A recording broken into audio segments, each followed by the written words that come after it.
Olá você, eu sou a jornalista Marta Gonzalez, sou branca de olhos e cabelos castanhos. Em cada episódio deste podcast, entrevisto um brasileiro para saber as dores e as delícias de morar no estrangeiro. Vamos também aprender juntos sobre novas culturas, com informações que só quem está morando em um país é capaz de conhecer. Hoje vamos para Hong Kong, uma região especial da China. Vem comigo viajar na história de nossa entrevistada.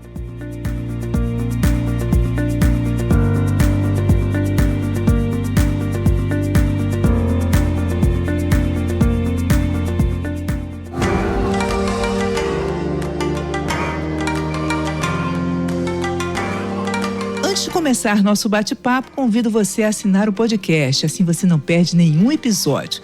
E me segue também lá nas redes sociais, com o nome Brasileiros Longe de Casa. Estou no Instagram, Face e também tem um site. Espero o seu contato, mas chega de recadinhos e vamos ao nosso episódio.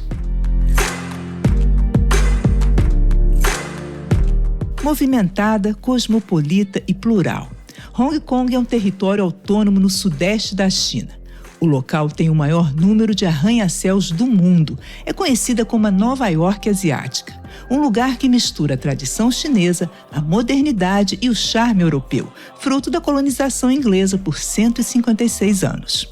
Embora não seja completamente independente da China, tem seu próprio governo e leis. Em Hong Kong, é o capitalismo que rola solto.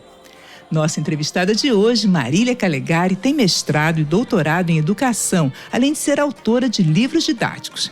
Marília, seja muito bem-vinda. Por favor, faça sua autodescrição e me conta quem é você na fila do check-in. Olá, Marta, muito obrigada pelo convite. É sempre um enorme prazer não só falar da minha história, que eu acho que é menos importante até, mas falar sobre Hong Kong, esse pedacinho de mundo aí que brasileiro pouco conhece, né? Então, minha breve autodescrição: eu sou branca, cabelos castanho escuro, olhos castanho escuro, uso óculos e estou vestindo uma regatinha cinza. Quem sou eu na fila do check-in? Sou uma mulher de 46 anos, mãe de 2 adolescentes, casada com Júlio, com quem eu estou há 27 anos. E que nunca pensou em mudar do Brasil, muito pelo contrário, sempre tive muito medo disso, mas que depois que fiz isso, acabei adorando a experiência e estou aqui para contar um pouquinho sobre ela. Então me conta por que você fez isso? Por que foi morar tão longe? Pois é, eu sou paulista e paulistana, meu marido também, então nós morávamos em São Paulo, nossa vidinha era tranquila, tudo certinho, nossas filhas na escola, enfim, ele trabalha ainda na mesma empresa americana já há 20 anos e em 2018 essa empresa americana fechou a área dele no Brasil. Então, os funcionários que eram dessa área foram realocados, se quisessem, né, para outros lugares da empresa no mundo. E surgiu uma vaga para ele aqui em Hong Kong e ele falou para mim assim: olha, surgiu uma vaga ótima para mim, mas eu acho que você não vai querer. Aí eu falei: mas se é ótima, por que eu não vou querer? Ele falou: porque é em Hong Kong. Aí eu falei: onde? Hong Kong. E assim, eu me julgo. Falou assim baixinho, né? Hong Kong. Tipo assim, pra não assustar muito. Exatamente. E assim, eu me julgava uma pessoa bem informada, né? Enfim, nível superior, uma pessoa que gosta de ler. E mesmo revisora, assim, inclusive, né? Mestre e doutora, né? Então não se pode dizer que eu era uma pessoa alienada, mas eu não sabia praticamente nada sobre Hong Kong, assim. Nem onde estava direito no mapa, que língua falava. Realmente o meu conhecimento era muito pequeno, como eu imagino que seja o conhecimento da maioria dos brasileiros sobre Hong Kong, né? Então, a princípio foi aquele susto. Nós tivemos 4 ou 5 dias para decidir sobre essa proposta. Foi muito pouco tempo. Muito pouco tempo, gente. Muito pouco tempo. Eu acho que quando você tem filhos, a decisão é muito mais complexa, né? Porque você não quer errar. Claro, e as meninas estavam com que idade? São 2 meninas, né? São 2 meninas, na época elas tinham 8 e 12. Então, Nossa. elas estavam numa idade também complicada, porque já não eram bebês, assim, né? O bebê a gente imagina que Sim. vai se adaptando um pouco mais fácil, não sabe muito bem o que está acontecendo, mas elas já tinham seus vínculos, né, em São Paulo, já tinham suas amigas, suas amizades. Então, eu acho que foram os 4, 5 dias, assim, mais difíceis de todo o processo. Eu acho que tomar a decisão é a parte mais difícil. É claro que depois vem toda a burocracia da mudança, mas uma vez que você já definiu que aquilo é o que é para ser feito, a coisa caminha de um modo mais fácil. Mas foram noites sem dormir e dias assim que eu li absolutamente tudo que dava para ler sobre Hong Kong na internet, né? Então, isso Marília, você estava trabalhando? Sim, além de eu ser professora de português e espanhol, eu também sou nutricionista. Então, na época, eu trabalhava como nutricionista, estava atendendo meus pacientes, estava numa época super feliz, porque as meninas já estavam maiorzinhas, então eu estava ressuscitando a minha vida profissional, né? Mas essa parte até que não foi tão difícil de deixar. Eu acho que quando eu entendi que aquilo poderia ser um divisor de água na vida delas para melhor, eu aceitei tudo que aquilo trazia de limitações também para minha vida, né? E foi muito gostoso. Eu acho que hoje em dia com a internet a gente tem essa facilidade de ver o lugar de longe, de falar com brasileiros que moram nesse outro lugar. Então eu acho que o grupo do Facebook que eu entrei na época com brasileiros que moravam aqui em Hong Kong foi assim essencial para tirar a maior parte das minhas dúvidas e dos meus medos. Então todo mundo com quem eu falei gostava muito de morar aqui, me deu a tranquilidade que eu não tinha, porque a gente acha que não vai ter comida que a gente gosta, que a gente vai sofrer muito com as diferenças culturais, e eles me tranquilizaram nesse sentido.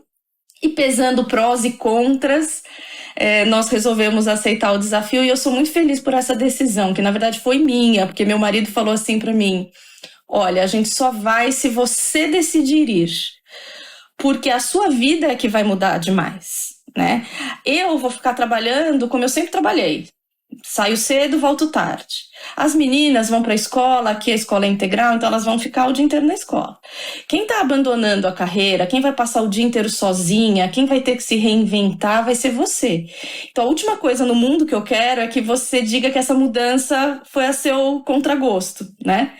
Então, Mas é muito legal ele ter essa consciência também, né? Sim. Não ser aquele papo só de que, olha, vai ser uma oportunidade muito legal para nós dois. Não, claro que é para os dois, mas alguém, né, paga um preço às vezes Exato. mais caro, ou enfim, joga mais com a sorte, digamos assim. Claro, né? Então assim, o meu inglês também não era muito bom, ainda tinha a questão da língua. Ele ficou com muito receio que eu me sentisse muito sozinha aqui, né? Eu sou uma pessoa muito comunicativa, então acho que foi legal da parte dele, e eu falei, não, vamos, e eu sou muito agradecida. E as crianças, a de 12 anos principalmente, que tá naquela idade que você tá fechando as amizades mesmo, tá no grupinho, aceitaram bem?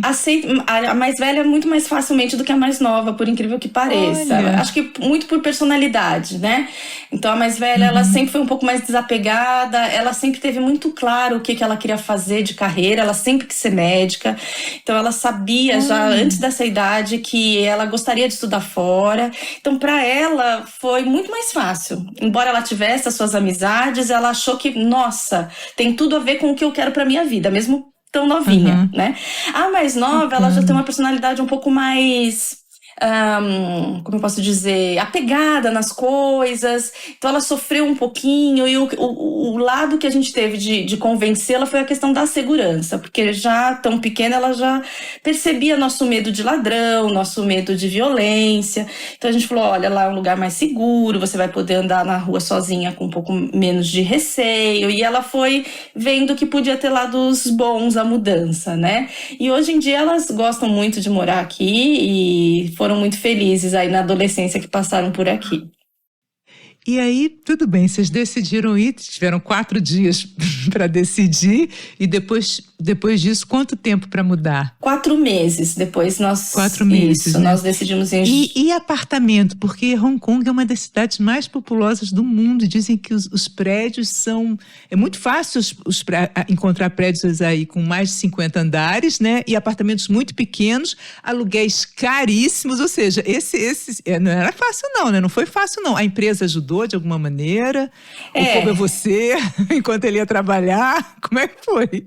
Exatamente. Nós viemos numa situação confortável de expatriados, né? Então, quando a gente sai do Brasil por uma empresa via expatriação, a empresa realmente auxilia não só na busca, nos contatos, como também no conhecimento de algumas coisas culturais. Ela dá todo um suporte para que você não se sinta tão perdido, né?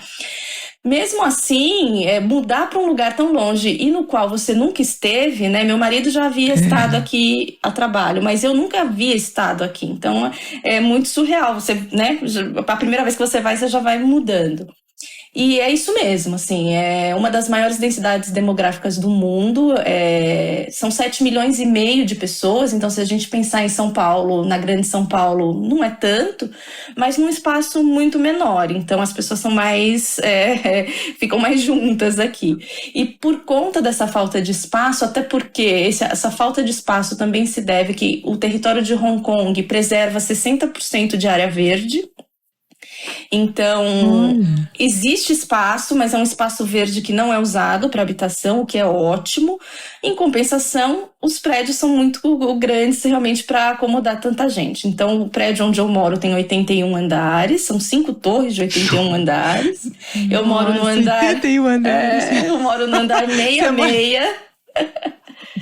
Já morei no 76. Muito alto, mas tudo funciona muito bem. Então, por exemplo, você imagina aqui no meu quarteirão, são mais ou menos uns 10 prédios como esse, deve ter mais ou menos umas 5 mil pessoas nesse quarteirão. Gente, tem cidades do Brasil que não tem isso. Pois né? Só que eles constroem tudo de uma forma tão organizada que assim, esses blocos de prédios, eles estão em cima de um shopping center que está em cima de uma estação de metrô.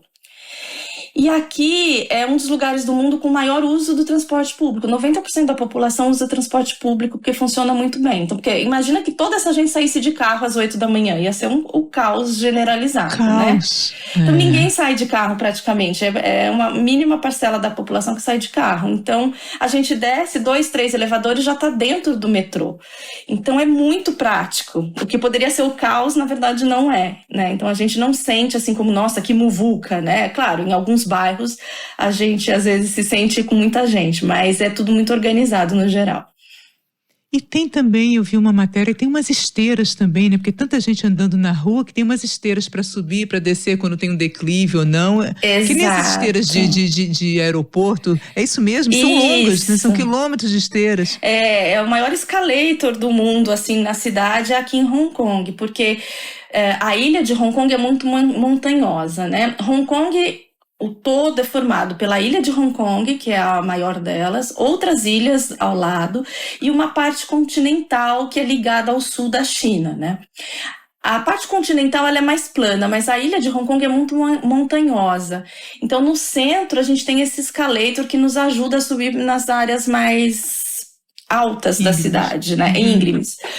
E o que é muito legal aqui também é que é um lugar que chove muito e faz muito calor. O clima é muito parecido com o do Rio de Janeiro, talvez um pouco mais úmido e um pouco mais quente no verão. Então, a cidade foi toda pensada para ter corredores e espaços fechados entre prédios. Então, você se movimenta entre prédios em corredores com ar-condicionado, para você não ter que sair no calor e na chuva. Então, são muitas passarelas que a gente vai aprendendo a usar dentro dos prédios e que te movimentam pela cidade. Então é muito legal, muito, muito gostoso. E são bem sinalizadas, naturalmente. Bem sinalizadas. É fácil de se perder num negócio desse, né? No comecinho é fácil, né? A gente tem a grande vantagem de que as duas línguas oficiais aqui são o cantonês, né? Não o mandarim, como muita gente pensa, mas o cantonês, que é a língua falada no sul da China, na região de Cantão, e o inglês, por conta da colonização britânica, ainda também é língua oficial. Então toda a sinalização sempre está nessas duas línguas e às vezes mais o mandarim. Então o metrô fala nas 3 línguas, fala em cantonês, fala em mandarim e fala em inglês. Então é tudo bem sinalizado e com o inglês você se vira bem aqui. Agora, Marília, apesar de estar no sudoeste da China, Hong Kong é capitalista, né? Tem leis próprias, a internet não é bloqueada. Como é que isso funciona no seu dia a dia, né? Ou você nem se dá conta que está dentro da China, que tem um sistema político tão diferente. Como é que é isso? Que é até um pouco confuso também, né? É um pouco confuso, sim. Principalmente para quem está no Brasil, não sabe muito bem a diferença, né? Na época da pandemia, o pessoal achava que eu estava muito perto de Wuhan, por exemplo. Eu não estou perto de Wuhan. E são realmente regras próprias. Então, a China tem 2 regiões administrativas especiais. Uma delas é Hong Kong e a outra é Macau. Macau, que até teve colonização portuguesa, né? Que são parcialmente independentes. Então, territorialmente, a China defende esses territórios como seus, né? Agora, a parte da legislação é própria de Hong Kong, até certo ponto. Já foi mais independente há alguns anos atrás, e nos últimos anos a China vem, digamos que, interferindo um pouco mais nessa parte da legislação de Hong Kong, até para suprimir algumas tentativas separatistas que houve aí em 2018, 2019, não sei se o pessoal lembra, houve vários protestos aqui.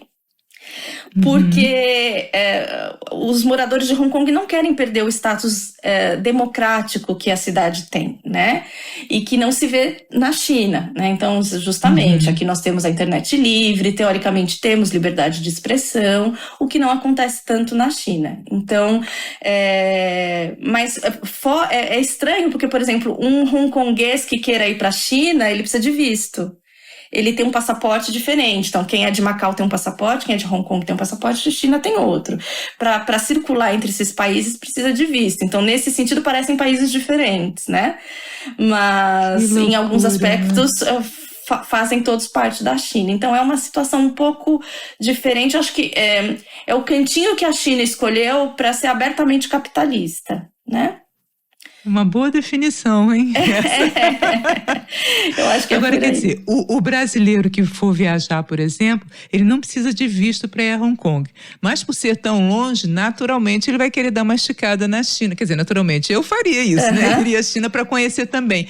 Mas para a China já precisa do passaporte brasileiro também. Precisa do visto, né? Precisa do visto. Do visto, passaporte precisa para tudo, lógico, do visto. Isso, exatamente, exatamente. Então, e em alguns rankings, por exemplo, Hong Kong aparece separado da China. Por exemplo, no PISA, que é um ranking de educação, Hong Kong aparece separado da China. Quando saem, por exemplo, rankings de melhores cidades para expatriados, Hong Kong aparece separado da China. Às vezes aparece junto, às vezes aparece como país, às vezes como cidade. Então é um pouco nebuloso mesmo.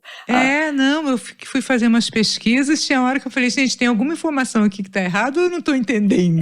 Não, é um pouco diferente mesmo. É verdade. E como é que foi essa sua adaptação cultural, né? O que mais te causou estranheza? Porque é muito diferente, né, da nossa cultura aqui no Brasil. Eu acho que você definiu bem no começo do episódio Hong Kong, quer dizer, tem a tradição chinesa, tem a questão da modernidade, tem a questão da tradição inglesa. Eu acho que se eu tivesse ido para a China e talvez para a China um pouco mais no interior, eu acho que as diferenças culturais e o choque seria maior. Aqui a gente tem muito do ocidental, a gente tem essa ponte com o ocidental que não te deixa tão perdido frente ao oriental. E é o que faz de Hong Kong algo tão rico, né? Então, assim, alguns hábitos, claro, um pouco diferentes, mas eu nunca me senti incomodada com essas diferenças, né? Eu sempre as vi como conhecimento mesmo. Nossa, que interessante, né? Então não cheguei a ter... O que você achou interessante, assim, que você falou, nossa, mas que interessante isso? Por exemplo, o hábito de beber água quente nas refeições, né? Então, quando você vai a um restaurante, normalmente eles servem a água e essa água tá morna ou tá quente, né? Então, no começo, nossa, aquilo me caía tão... Não é natural, não, é água morna mesmo, sem nada, não é chá também não, é água morna. É água morna pro quente, inclusive, né? Então, não era um hábito que eu tinha, não sabia nem que isso existia e, assim, não me caía bem, eu não tinha vontade de beber aquela água. E aí a gente vai ler, quer dizer, vai se informar, isso vem da medicina chinesa, que considera que se você está comendo coisas quentes, você colocar um líquido frio ali, você dificulta a sua digestão, então que aquela água morna está naquela temperatura para facilitar a digestão. Então, quando você vai um pouco mais além, você para de torcer o nariz, né? Você fala, nossa, que ruim, água quente, mas aí você entende por que aquela água tá naquela temperatura. Eu acho que a gente aprende a não pré-julgar as coisas do outro, né? Um outro hábito, por exemplo, que eu me lembrei agora, que é até um pouco escatológico, logo que nós chegamos aqui em 2018, não havia pandemia ainda, graças a Deus esse hábito com a pandemia sumiu, mas principalmente quem veio da China, quem não é de Hong Kong, tinha o hábito de tossir e pôr pra fora de manhã, sabe? Fazer aquele... Né? Então você ia passear no parque, por exemplo, de manhã cedo, era horrível, porque eram várias pessoas fazendo isso. Eu achava aquilo realmente muito nojento, como na verdade né? Mas quando você vai ler por que eles fazem isso, na medicina chinesa eles acham que tudo isso que tá te fazendo mal tem que ser colocado pra fora do seu corpo, para que o seu corpo entre num equilíbrio, aquilo precisa sair. Claro que não precisa sair, né? Num lugar público. Na frente, exatamente. Não é? Mas assim, talvez aquela pessoa tenha aprendido culturalmente que ela precisava fazer isso. Com a pandemia, inclusive, isso já era muito coibido. A gente via cartazes em parques para não fazer isso. E, de fato, depois da pandemia, nunca mais eu vi isso, né? Então, quer dizer, é um hábito que para nós é ruim, é feio. É a mesma coisa de arrotar nas refeições. Eles não inibem, porque para eles é natural. Aquilo tem que sair e é melhor para, como dizia Shrek, melhor para fora do que para dentro. É a manifestação do corpo, né, na verdade. Pois eu posso não gostar e não querer fazer e tal, mas quando a gente vai para raízes culturais, a gente entende por que aquilo acontece, né? Agora, você sabe, Marília, só dando um depoimento meu aqui, eu não sabia dessa história da água morna durante as refeições, mas eu li que de manhã cedo, quando você acordar, você tomar 2 copos de água morna é muito bom para o intestino. E eu estou fazendo isso já há alguns meses e meu intestino, fica com o depoimento, melhorou demais. Olha. E eu tenho o hábito de comer sem beber, mas agora quando eu tiver que beber, eu acho que eu vou na água morna também. Porque é impressionante, Exato. Foi uma diferença, assim, da água morna pro vinho. Da água fria para água morna, exatamente. Legal. E assim, quando a gente muda, a gente tem que entrar, eu acho que com esse olhar, né, de não pré-julgar e de se enriquecer com aquelas informações e com aquelas manifestações culturais. Claro. E teve alguma história engraçada de mal-entendido, ou por causa do idioma, ou por causa do hábito cultural?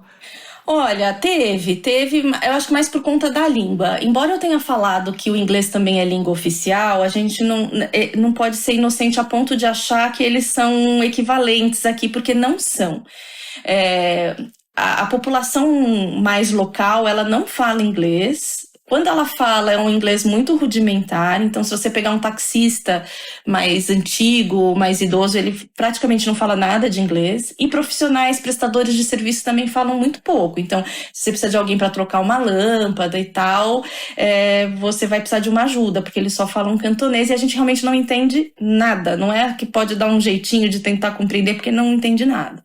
E eu lembro que logo que eu mudei, o apartamento teve uma falha elétrica, eu liguei o forno e caiu a força, né? Deu um curto-circuito. E aí, chamamos lá uma pessoa, a pessoa veio, mas ela não falava nada de inglês, e eu queria tentar falar para ele, né, que tinha dado o curto-circuito, e foi tão bizarro, porque ele não entendia, e eu comecei a fazer mímica, eu abria o forno e fazia bum, bum. As minhas filhas até hoje dão risada, né?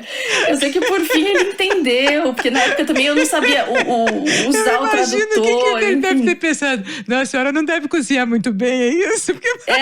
essa mulher é louca, onde é que eu vim parar, né? O bom é que eles também estão acostumados, né? Assim, claro. É uma realidade da cidade toda, então eles também estão preparados para essas coisas, né? E com o inglês também, meu inglês aqui melhorou muito desde que eu cheguei, né? A gente, no Brasil, não tem muito essa tradição, né? De falar inglês, de aprender inglês, embora eu tenha feito cursos e tal. Ele chegou aqui meio cruzinho. E eu lembro que a minha filha fazia umas aulas de violino e algumas aulas foram canceladas por algum motivo, e aí a professora escreveu que a gente precisava marcar as make-up lessons. Make-up lessons são aulas de reposição, né? Mas pra mim ela tava falando aulas de maquiagem, né? Make-up pra mim era só maquiagem. E aí, sorte que eu falei pra minha filha antes, eu falei, Luísa, como assim? A gente tá tendo aula de violino, ela quer repor as aulas com aula de maquiagem? Não faz sentido. Ela, mãe, não, é aula de reposição. Eu falei, nossa, ainda bem que eu não soltei os cachorros diretamente pra professora, né? Então a gente passa por essas aqui de vez em quando, né? Mas é muito bom, né? Muito divertido, tem história pra contar, muito, né? Exatamente, eu nunca mais vou esquecer. O que significa make-up lessons na vida, né? É verdade, nem eu. E que hábitos que você já incorporou da cultura daí, ou não incorporou nenhum? Bom, a gente já tinha o hábito de tirar os sapatos antes de entrar em casa no Brasil, né? Aqui isso é mandatório, ninguém realmente entra com sapato dentro de casa. Eu gosto muito da característica que eu não sei se é da Ásia como um todo, mas daqui de Hong Kong, deles pensarem mais no coletivo do que no individual, que é uma coisa ainda muito difícil para brasileiro entender e incorporar, né? Então, por exemplo, se você vai num parque, o parque tá cheio, mas você não vê um radinho alto, ninguém ouvindo música alta. Porque aquela música vai incomodar outras pessoas, né? Então você não ouve. Eles não falam alto a ponto de incomodar quem está sentado do lado. Com a pandemia, por exemplo, nunca houve nenhuma hesitação ao uso da máscara. Nós aqui ainda temos uso da máscara mandatório em todos os lugares. Ainda não foi liberado em nenhum momento o uso da máscara aqui. Não há nenhum questionamento. É claro para eles que isso é preciso para conter o vírus ainda. Que a pandemia não está 100% controlada, eu preciso fazer isso, ok. Então, o bem coletivo é sempre colocado um pouco na frente do prazer individual, sabe? Um exemplo claro disso, por exemplo, a principal festa anual aqui é o Ano Novo Chinês, né? Também é a grande festa na China, acontece lá por janeiro, fevereiro. Então é quando tem queima de fogos, é realmente uma grande festa, como se fosse o nosso Ano Novo. E alguns anos atrás, assim, uns 5 dias antes do Ano Novo Chinês, houve um acidente em que um ônibus virou na rua e morreram, assim, umas 15 pessoas, né? Foi um acidente grave. As festas foram todas canceladas. Nossa, que bacana, hein? Que em conta respeito, do luto, né? por aquelas pessoas, sabe? Então não interessava se você já tinha comprado seu ingresso pro show, não interessava se você já tinha feito sua reserva. Aquilo foi cancelado e sem reclamações, assim, as pessoas se condoeram pelo acidente e, em respeito, não havia festa 5 dias depois. Então isso é algo que eu levo comigo como muito bonito do ponto de vista social. Sim, eu acho até, Marília, que assim, esse é o problema do Brasil, eu acho, do nós brasileiros, a gente pensa muito pouco coletivamente.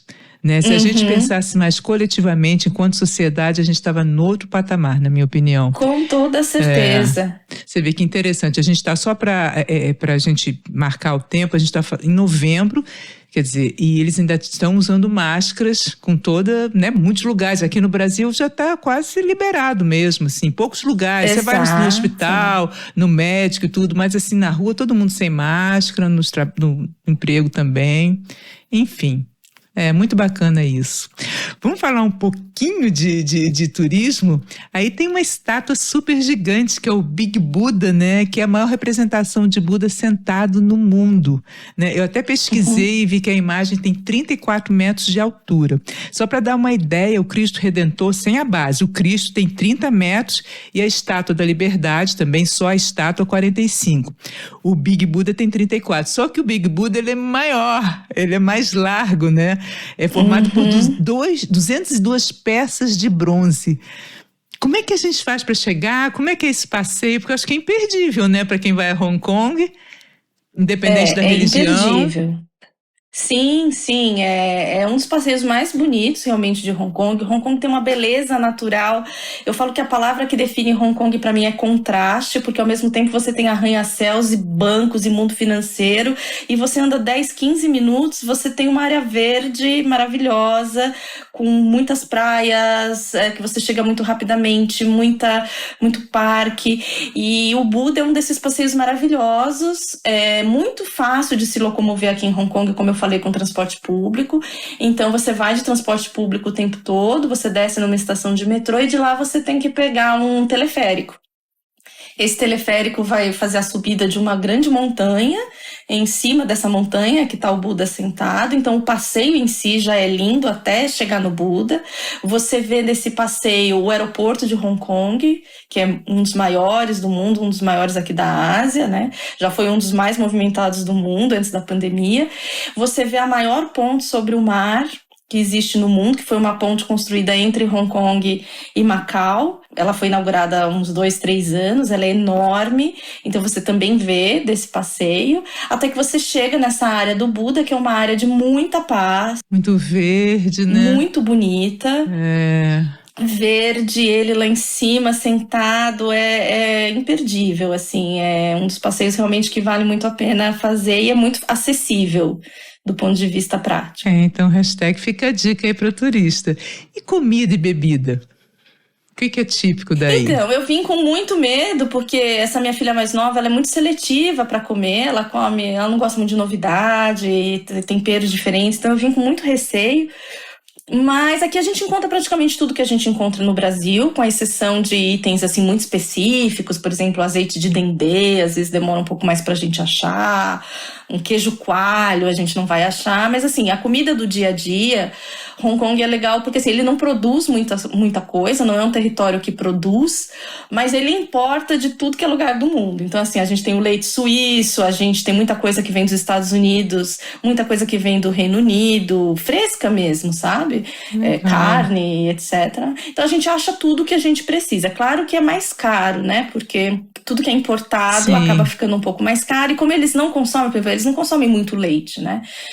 Não é da tradição deles. Então, quando a gente vai comprar as nossas coisas ocidentais é um pouco mais caro. Mas a gente come a comida que a gente comia no Brasil.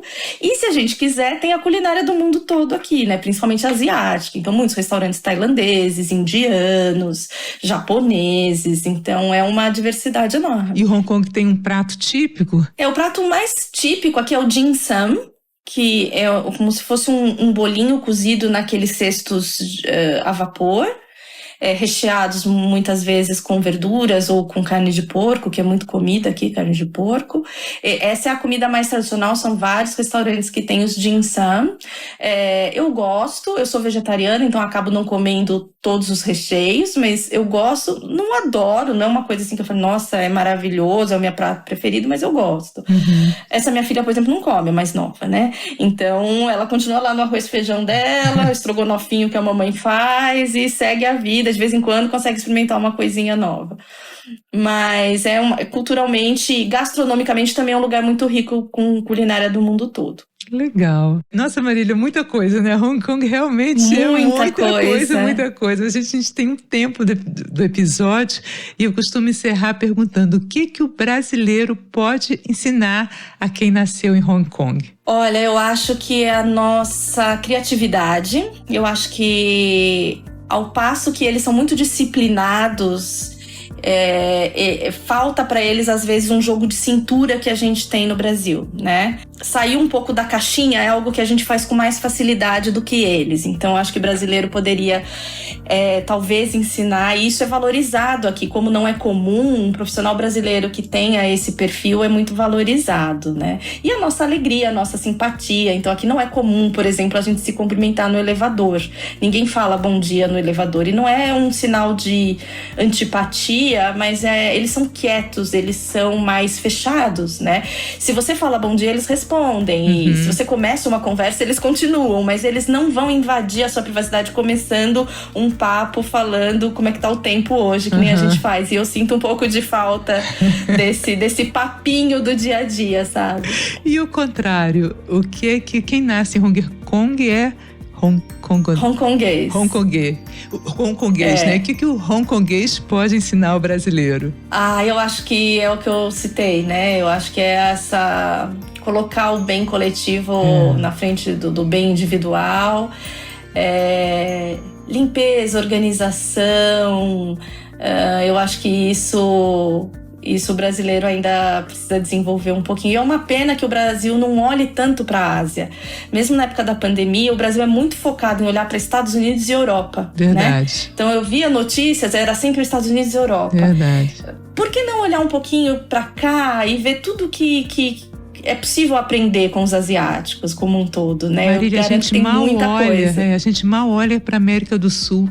Pode reparar. Pois é. Que nós estamos na América do Sul. Tão perto, a gente fica realmente muito focado nos Estados Unidos e Europa, é verdade. Exato. Então tem muita coisa para aprender. Sugiro que vocês leiam, se informem e retirem os preconceitos em relação à China, em relação aos países asiáticos. Muito desses preconceitos é nossa falta de conhecimento em relação à cultura e à relação com tudo que esses países podem nos ensinar de bom. Bacana, bacana. Então, para encerrar, você está fazendo agora, você tem uma página no Instagram, né?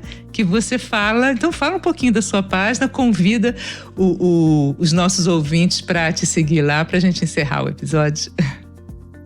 Com prazer. Eu fiz essa página, não é a minha página pessoal, é uma página só para divulgar Hong Kong. Não tem a pretensão de mostrar tudo e nem de falar que aqui é ótimo ou ruim, mas de mostrar um pouco de Hong Kong para o brasileiro que conhece tão pouco daqui, como eu conhecia pouco, né? Então é o @brasileira em Hong Kong, e que eu fico muito feliz de, inclusive, essa página ser achada por brasileiros que estão vindo para cá e de eu poder ajudá-los um pouquinho como um dia eu fui ajudada por quem já estava aqui. Então é uma página pela qual eu tenho muito carinho. Legal. Então me sigam lá que eu vou ficar muito feliz. E acabou virando o seu trabalho aí, não é isso? Você conseguiu se adaptar.